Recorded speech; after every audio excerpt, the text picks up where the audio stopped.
My family called me a loser for living in a rented apartment. "You're a total failure," said parents. Today, when I invited them to my new home, their faces turned pale. "You're a complete failure," my parents said. They didn't say it once. They said it for years. Every holiday, every family gathering, every time we sat around the dinner table, I was the target. My two older brothers, Adam and Jake, had bought their houses years before.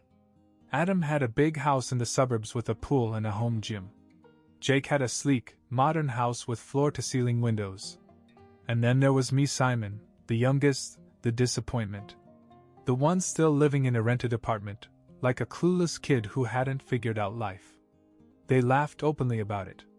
My dad would shake his head and sigh. My mom would say things like, "We're just worried about you," in that condescending tone.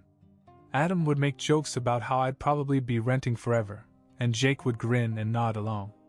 But when they needed something help fixing their Wi-Fi, a ride to the airport, money for something urgent, I was suddenly worth talking to.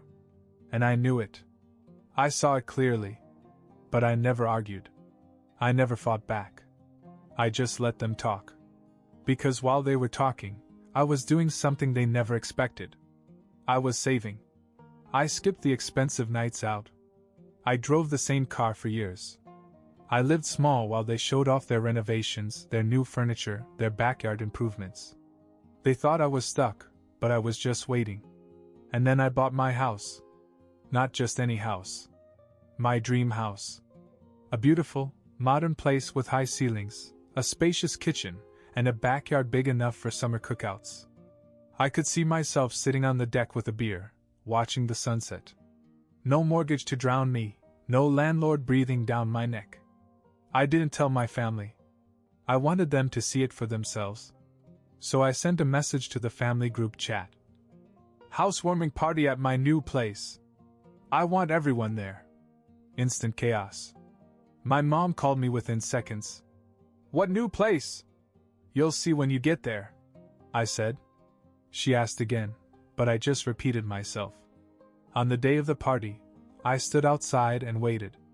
I heard the cars before I saw them. First, my parents pulled up.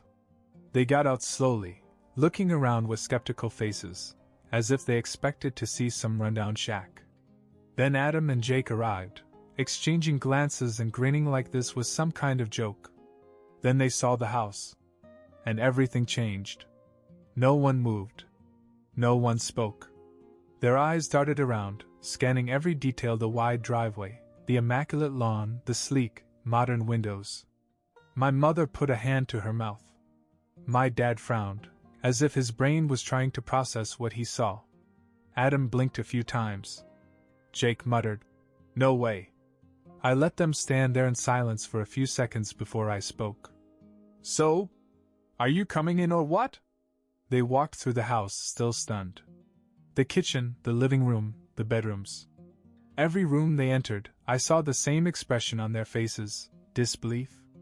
My father ran his hand over the kitchen counter. "You bought this?" "Yes." "How?" my mom whispered. I shrugged. "Just saved up." They didn't get it. They still didn't understand how I, the loser, had pulled it off. We ate dinner together, but this time there were no insults. No snide remarks. Just an awkward, forced admiration. My dad nodded stiffly and said, "You did good." My mother hugged me and told me she was proud. Even Adam and Jake, who never gave me credit for anything, admitted that the house was incredible. When they left, they all waved and smiled. My mom said, "This house looks good on you." For the first time in my life, I had the upper hand. But I had no idea that a week later everything would change. That a moving van would show up at my house. And my parents would get out, expecting to move in. A week after the housewarming party, I was finally settling in. The feeling of waking up in my own home, with no landlord, no rent due at the beginning of the month, was unbeatable. I still found myself expecting to hear the neighbor upstairs stomping around or the sound of traffic outside my apartment window. But instead there was silence. Peace. Then, on a quiet Saturday morning, that peace was shattered. I was in the kitchen making coffee when I heard the unmistakable sound of a moving truck. I frowned, thinking maybe one of my neighbors was moving in or out. I stepped outside, cup in hand, and I froze. A big white moving truck was parked in my driveway. My driveway. Then I saw my parents get out of the car, followed by my mother waving enthusiastically. My dad was already walking to the back of the van, where a guy in a uniform was unlocking the doors. What the hell? I went over, still trying to process what I saw. What's going on? My mom smiled like it was the most normal thing in the world. Oh, we're moving in. I stared at her. What? My dad clapped his hands. I thought it made the most sense. The house is huge, more than enough room for us. He gestured to the moving truck. Got everything packed up. Gonna start bringing it in. I actually looked around, expecting this to be some elaborate prank. But no. The movers were already rolling out a dolly piled high with boxes. You're kidding, I said. My mom frowned. Why would we joke? This house is perfect for all of us. And it just makes sense. Your dad and I don't want to keep up our place anymore. Too much work. I blinked. Then sell your house and get an apartment. She waved her hand. Why should we do that when you have all this extra space? Families should be together. I let out a short, stunned laugh. You're not moving in. Now my dad looked irritated. Don't be ridiculous, Simon. You have 4 bedrooms. We already planned this. Planned it out? Without telling me? We didn't think you'd mind. My mom said, her voice light, as if I was the one being unreasonable. We're your parents, Simon. And it's not like you have a wife or kids. Why shouldn't we live here? I was still standing there, trying to wrap my head around the sheer audacity of it all, when one of the movers rolled by with a huge plastic bin labeled Mom's Clothes. Hey! I turned to him. Stop! None of this is going in. The guy hesitated, looking between my dad and me. Keep moving, my dad said. And just like that, the guy pushed forward. I stepped in front of him. I said stop. The mover stopped. My mom sighed. Simon, don't be dramatic. It's already done. We sold the house. My stomach dropped. You what? We sold the house, my father repeated. It closed yesterday. And we got a great price for it. I felt like I had been taken for a ride. And where exactly were you going to live if I said no? My mother smiled sweetly. But you wouldn't say no. You're not that kind of son. Something inside me snapped. I turned to the movers. No one brings another box in. In fact, start putting everything back in the truck. The guy hesitated again. Sir, you hired us, Dash. I don't care. I own this house. You don't. Nobody's moving in. Silence. My mom's face twisted in shock, as if she couldn't believe I was actually rejecting her. My dad's jaw tightened. Simon, my mother began again. This is ridiculous. We're your family. I took a deep breath. You should have asked me before you sold your house. For the first time, her confidence wavered. We just thought you'd be happy. My mother muttered. Well, I'm not. For a moment, no one spoke. The movers exchanged awkward glances, waiting for someone to make a decision. Then my dad did something I never expected. He pulled out his cell phone, dialed a number, and said, Yes, we need a locksmith. I lost it. I grabbed the phone out of his hand. Are you out of your mind? He yanked it back. This is our house now, too. We're getting keys. I laughed, but it wasn't even a real laugh, just pure disbelief. No. You're not. And before they could argue again, I did the only thing I could think of. I pulled out my own cell phone and called the police. I had never called the police on my own parents before. I never thought I'd have to. But there I was, standing in my own driveway, watching movers haul boxes labeled Dad's Tools and kitchen plates into a house they had no business moving into. The 911 operator asked what the emergency was. I told them straight out. My parents are trying to move into my house without permission. I could hear the confusion in her voice. Sir, are they trespassing? They sold their house without telling me and just showed up with a moving van expecting to live here. I told them no, and now my father is trying to call a locksmith to change the locks. That got her attention. She said officers were on their way. When I hung up, my father was still on the phone arguing with the locksmith, telling him to hurry up, because his son was acting crazy.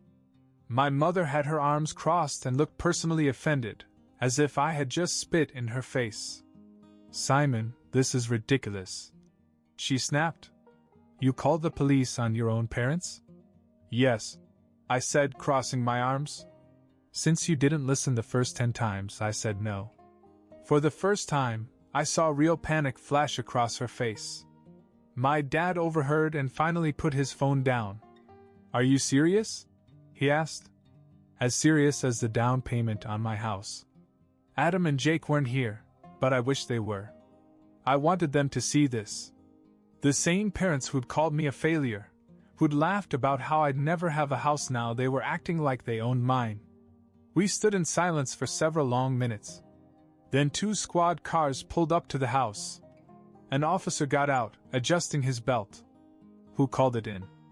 I did, I said, stepping forward. They're trying to move in against my will. The officer glanced over at my parents. My mom immediately went into victim mode.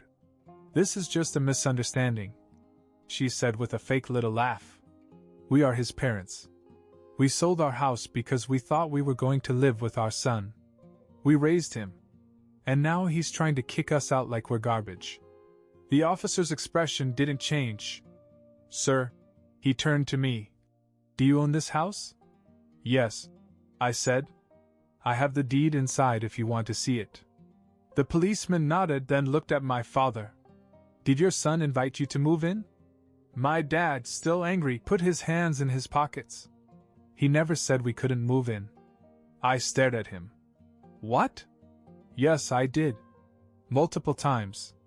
The officer turned back to me. Do you want them removed from the property? My mother gasped like she was in a soap opera. Simon, are you really doing this? I didn't even hesitate. Yes. Get them out. The officer sighed and rubbed his temple. He turned back to my parents. All right, you heard him. Pack your things and leave. If you refuse, we'll have to escalate this. My dad opened his mouth as if to argue, but then the second cop, who had been silent the whole time, stepped forward. Sir, he said firmly, don't make this any harder than it has to be. I don't think I'd ever seen my father look so small. The movers, who had been standing awkwardly off to the side the whole time, suddenly started putting things back in the truck. My mom stood there in stunned silence.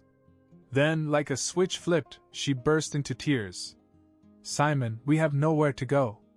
I stared at her. Whose fault is that? We're your parents, who made a major life decision without asking me first. I wasn't buying the act. I had seen this routine before. The guilt, the emotional manipulation, the tears when they didn't get their way. It had worked when I was a child. When I was too afraid to stand up for myself. Not anymore. The cops waited while the movers loaded everything back into the truck. My father, still seething, climbed into the driver's seat. My mom sat next to him, wiping her face and giving me these heartbroken looks like I was some cruel, ungrateful son who had abandoned her. Then they drove off. I let out a breath I hadn't realized I was holding. The officers made sure they were really gone before they went back to their patrol cars. One of them nodded at me. If they come back and try this again, call us. I thanked them and went inside, locking the door behind me. For the first time since I bought this house, it really felt like mine. But I should have known it wasn't over. Because the next day, I woke up to 200 missed calls and texts. And my brother Adam was at the top of the list. I scrolled through them, my stomach clenching. My family group chat was on fire. The messages were coming in so fast I could barely keep up. Adam, are you out of your mind? Mom, Simon, I can't believe you did this to us, loudly crying face. Dad, I'm ashamed to call you my son. Jake, call me when you wake up. Adam again, you actually called the cops on Mom and Dad? Mom, we're homeless now because of you. Homeless. Right. Because selling their house and assuming they could move into mine without asking was totally my fault. Before I could process all that, my phone rang. Adam. I sighed and picked it up. What? Don't what me? He snapped. What the hell is going on with you?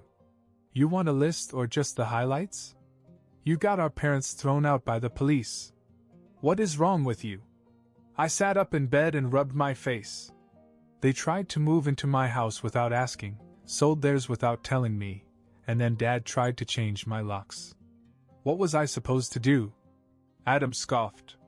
Literally anything but call the cops like some heartless psycho. I laughed.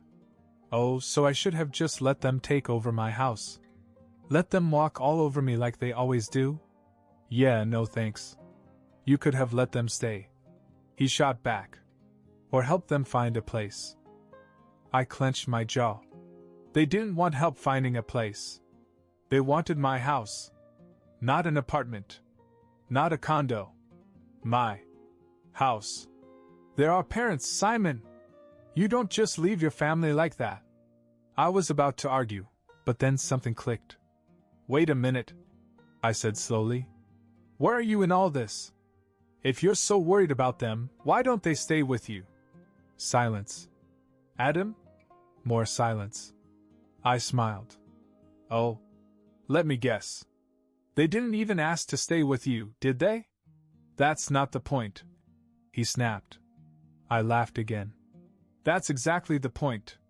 They never even considered moving in with you or Jake because you never let them. But me? The loser who was lucky to even own a house. Yeah, I was the easiest target. Adam sighed loudly. Simon, you have the space dash. So do you. They'd be more comfortable with you dash. Bull. You assumed I was a pushover. That's the real reason. Another pause. Then Adam muttered. Mom cried all night. Maybe she should have thought about that before she sold her house without a backup plan. Adam exhaled sharply. You're really unbelievable. And you're deflecting. He was silent for a few seconds, then he hit me with the classic guilt trip. If Grandma were alive to see this, she'd be ashamed of you. I actually laughed. Dude, Grandma hated Dad. She literally gave her house to Aunt Linda just so he wouldn't get it. Adam cursed under his breath, realizing the guilt trip wasn't going to work. Look, I said, losing my patience. I get that you're mad, but you're only mad because it's easier to blame me than to admit that Mom and Dad screwed themselves. I don't owe them my house just because they're family. Adam was silent again. Then he muttered, Don't expect us to forget that. I rolled my eyes. I wasn't going to. Then I hung up. I sat there for a moment, letting everything sink in. I should have felt bad. A year ago, I would have felt bad. But now, I just felt free. But then, before I could even put my phone down, a notification popped up. $2,000 withdrawn from your account. My blood ran cold. What? I opened my banking app. My joint savings account, the one my parents had insisted I open with them years ago, for emergencies, was missing $2,000. I felt sick. Then came another text from my mom. Thanks for helping us out, sweetie. Red Heart will pay you back when we can. And attached was a picture of my dad handing her a brand new iPhone. I stared at my phone, my hands clenched so tightly I thought I'd break the screen. $2,000. Gone. And for what? A new iPhone for my mom? After they tried to steal my house? After they guilted me, called me a disappointment, and turned my own brother against me? I dialed my mom's number. She answered immediately, her voice sweet and innocent. Simon! Hi, honey dash. Give me my money back. A pause. Then a sigh. Oh, don't be like that. We needed it, and you have plenty. I gritted my teeth. It wasn't yours to take. Simon.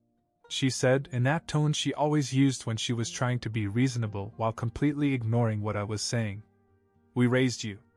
We sacrificed so much for you. Can't you just help us out a little? You didn't ask. I snapped.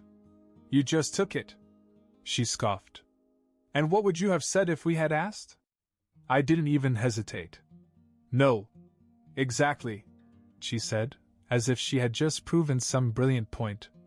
So what difference does it make? I laughed, but there was no humor in it. It doesn't work that way. Give it back. We can't. I blinked. What do you mean you can't? It's gone. Gone. Just like that. Are you kidding me? It was an emergency. A brand new iPhone is not an emergency. She huffed. Your dad had to do something to cheer me up after you humiliated us like that. I was speechless. Speechless, actually. You can be mad all you want, she continued, but family takes care of each other. And after what you did, this is the least you owe us. I almost started to scream, but then, something inside me just stopped. I exhaled. Slowly. Then I said, All right. She paused. All right, what? All right, I repeated. Keep the money. Silence. Then she asked carefully. Really? Yep. Keep it. I don't care anymore. She hesitated, probably expecting some kind of trick. When nothing happened, she said, Well, good. I'm glad you finally understand. I smiled.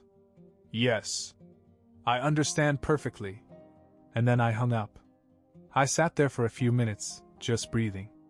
Then I went into my banking application and closed the joint account. Next, I blocked my mom's number.